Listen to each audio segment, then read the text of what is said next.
નમસ્તે વિદ્યાર્થી મિત્રો, હું છું તમારો ધ્રુવિલ સર અને તમે જોઈ રહ્યા છો પીસવેર એજ્યુકેશન.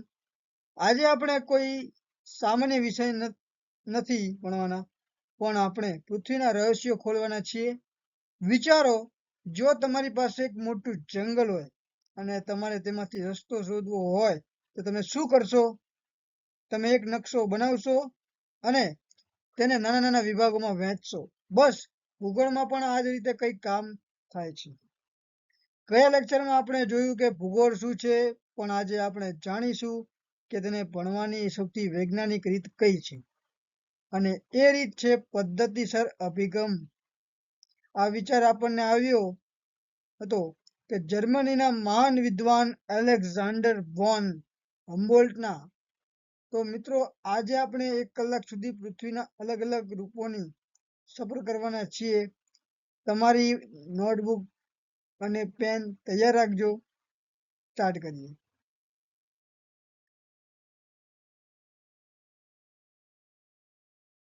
પહેલા આપણે વાત કરીએ પદ્ધતિસરના અભિગમ દ્વારા. પહેલા આપણે વાત કરીએ પ્રાકૃતિક ભૂગોળ વિશે, કે કુદરતનું પોસ્ટમોર્ટમ કહેવાય એને. ચાલો મિત્રો, સૌથી પહેલા આપણે વાત કરીએ પ્રાકૃતિક ભૂગોળ વિશે.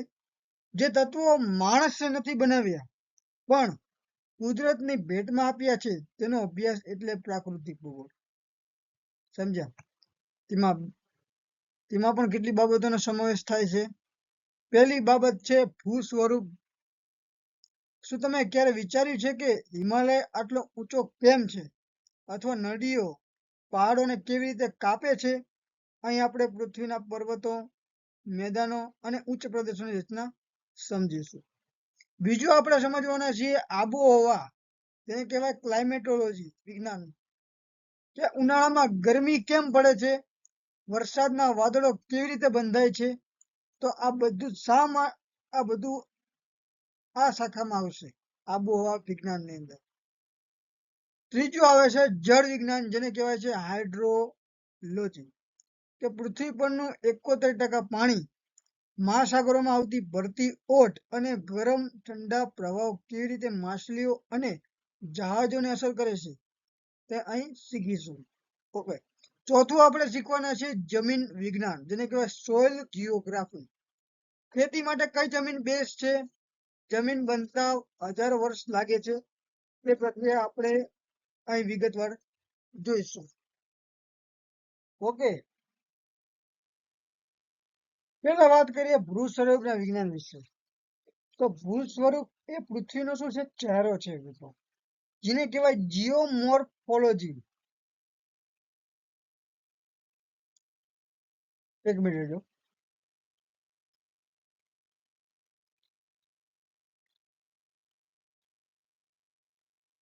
શું કહેવાય?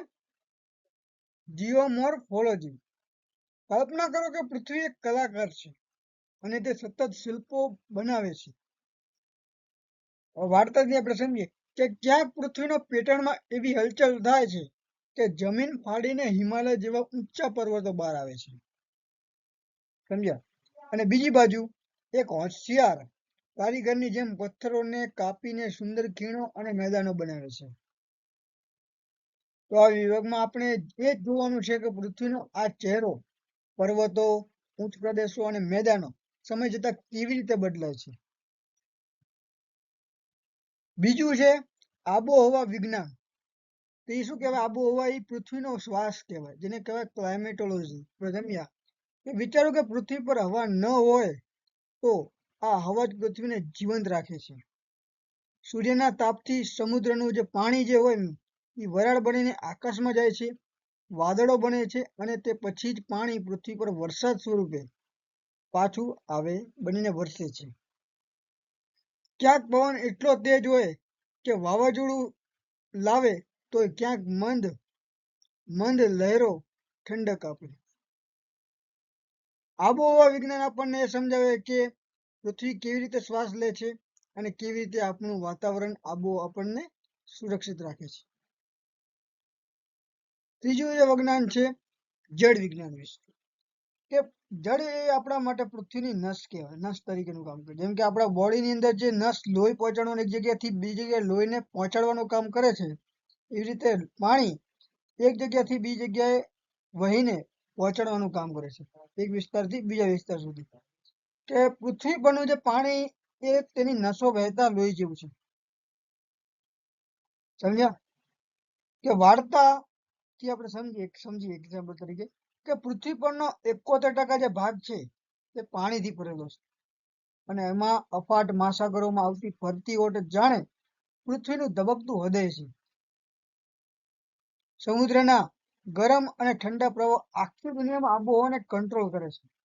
સમજ્યા? અને આપણે આ વિભાગમાં દરિયાના પેટર્નની, દુનિયા અને પાણીના ચક્ર વિશે જાણીશું. ચોથું રહે છે જમીન વિજ્ઞાન, પૃથ્વીની જે ત્વચા. જમીન એ પૃથ્વી પરની ત્વચા કહેવાય. જમીન એ પૃથ્વીની જેમ ત્વચા જેવી છે, જેના પર જીવન ખીલે છે. એક નાનકડી ઇંચ જમીન બનતા પણ હજારો વર્ષ લાગે છે. તમે સમજ છે? એક નાનકડી ખાલી ઇંચ બનવી હોય, જમીન બનવી હોય તો હજારો વર્ષ લાગે એને બનતા. પથ્થરો ઘસાય છે, તેમાં વનસ્પતિ પડે છે, અને ત્યાર બને છે ફળદ્રુપ જમીન. સમજ્યા? આ જમીન જ આપણને ખોરાક આપે છે. જો જમીન ન હોય તો ખેતી ન હોય, અને જો ખેતી ન હોય તો આપણે ન હોય. અહીં આપણને જમીનના પ્રકારો અને તેના નિર્માણની ધીમી પણ રોમાંચક પ્રક્રિયા સમજીશું. હવે આગળ વાત કરીએ આ ભૌતિક ભૂગોળના જે પરિબળો હતા, 4 આપણે ભણ્યા. હવે 5 પરિબળો જે રહેવાના છે માનવ ભૂગોળના. કયા કયા રહેવાના છે? માનવ ભૂગોળમાં શેનો સમાવેશ થાય છે? પહેલું આવશે સાંસ્કૃતિક ભૂગોળ, જે આપણી ઓળખ બતાવે.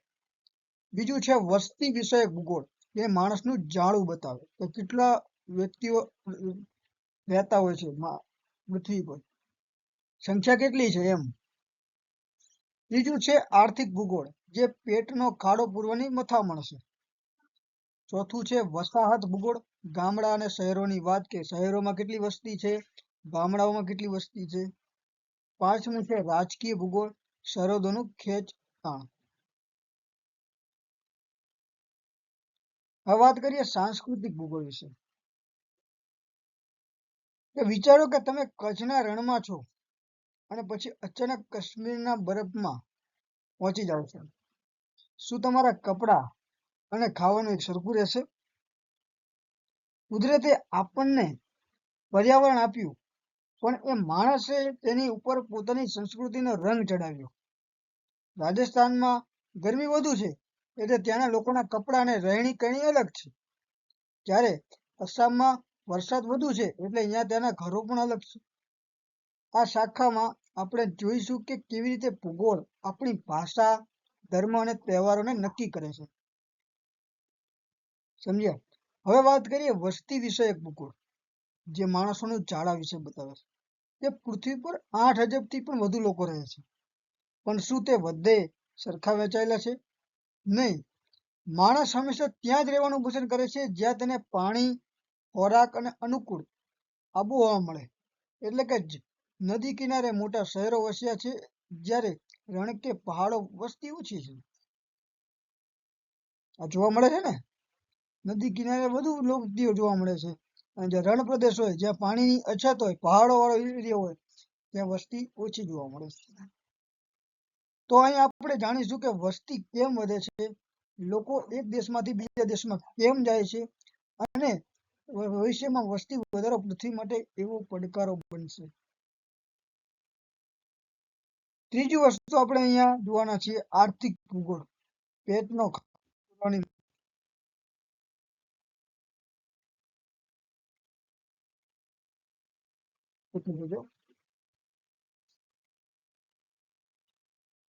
કે આર્થિક ભૂગોળ આપણને શીખવે છે કે ખેતી, ઉદ્યોગ, પરિવહન અને વેપાર આખી દુનિયાના અર્થતંત્રને કેવી રીતે ચલાવે છે.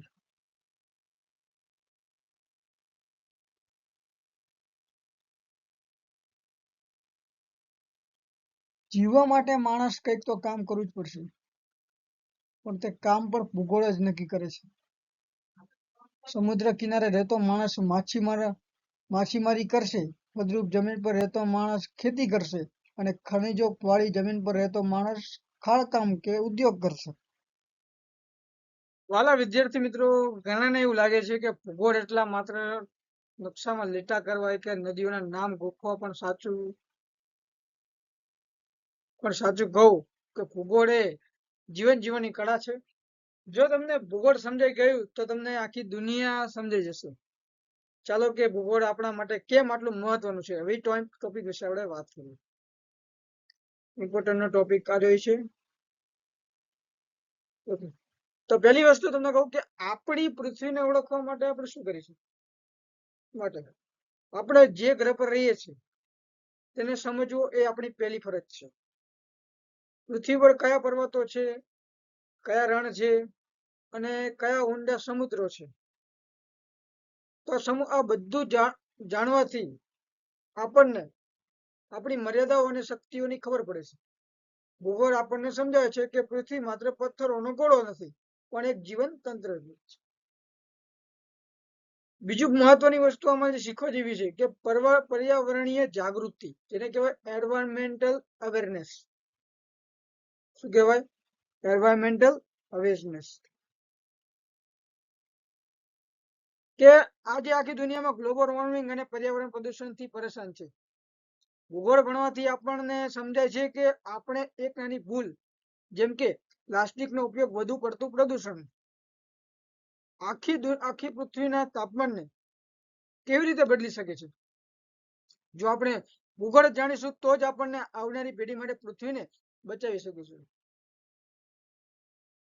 ત્રીજું જે પોઈન્ટ શીખવા જેવો છે મહત્વની અંદર છે કુદરતી આફતો સામે રક્ષણ. હવે વિચારો મિત્રો કે ભૂકંપ કેમ આવે છે, સુનામી ક્યારે આવી શકે, વાવાઝોડાની દિશા કઈ હશે, આ બધી જ ખબર આપણને ભૂગોળ દ્વારા પડે છે. જો આપણને ભૌગોલિક પરિસ્થિતિની જાણકારી હોય તો આપણે હજારો લોકોના જીવ બચાવી શકીએ. ડિઝાસ્ટર મેનેજમેન્ટ, જે આફતનું વ્યવસ્થાપન માટે ભૂગોળ એ સૌથી મોટું હથિયાર છે. ચોથી બાબત છે કે સંસાધનોનો સમજદારીપૂર્વક ઉપયોગ. પૃથ્વી પાસે મર્યાદિત ખનિજ છે, પાણી અને જંગલો છે. ભૂગોળ આપણને શીખવે છે કે આ સંસાધનો ક્યાં આવેલા છે અને તેનો ઉપયોગ કેવી રીતે કરવો જોઈએ જેથી ખૂટી ના જાય. ટકાઉ વિકાસ એટલે કે સસ્ટેનેબલ ડેવલપમેન્ટનો વિચાર ભૂગોળ વગર અધૂરો છે.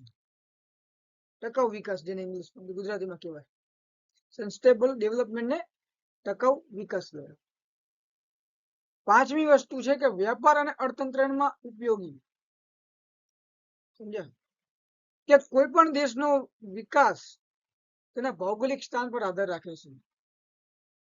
કયા દેશે કઈ વસ્તુની આયાત નિકાસ કરવી, કયા માર્ગ વેપાર કરવો, દરિયાઈ માર્ગ કે હવાઈ માર્ગ, આ બધું જ ભૂગોળ નક્કી કરે છે. આજે ગૂગલ મેપ્સ નો ઉપયોગ પણ આપણે ભૂગોળના જ્ઞાન વગર અશક્ય છે.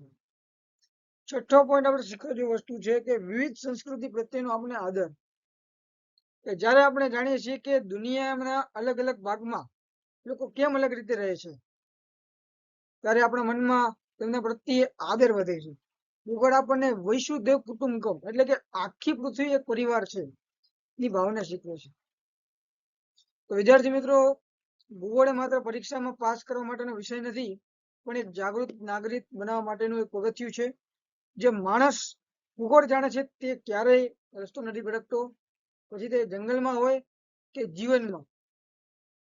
ઓકે મિત્રો, ફરી મળીએ નેક્સ્ટ વિડીયોમાં. Thank you.